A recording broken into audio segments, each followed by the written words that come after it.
তোমায় নিয়ে লিখতে গেলেই মনে হয় আমার কলমে ফুল ফোটে। এতটা মিষ্টি তুমি, যেন তোমার নামের সাথেই ভালোবাসার ঘেরান জড়িয়ে আছে। তোমার কথা ভাবলেই অজান্তেই একটা হাসি আসে ঠোঁটে। জানো, এই হাসিটা আমার সবচেয়ে প্রিয়, কারণ এটা শুধুই তোমার কারণেই আসে। তোমার চোখের চাউনি, তোমার মিষ্টি কথা আর সেই আদরের রাগ, সব কিছুই আমার জীবনের সবচেয়ে প্রিয় জিনিসগুলোর একটি।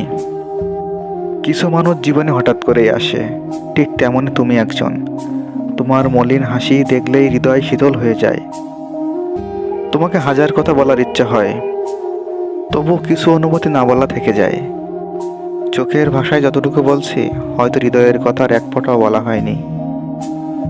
তোমাকে দেখলে বুকের ভেতর হঠাৎ কেমন যেন আলোড়ন তোলে, যেন চোখ বলতে চায় হাজার কথা, কিন্তু ঠোঁট কখনো সাহস করে না। কেউ কেউ জীবনে এসে শুধু বন্ধু থাকে না, তার চেয়ে গভীর কিছু হয়ে যায়।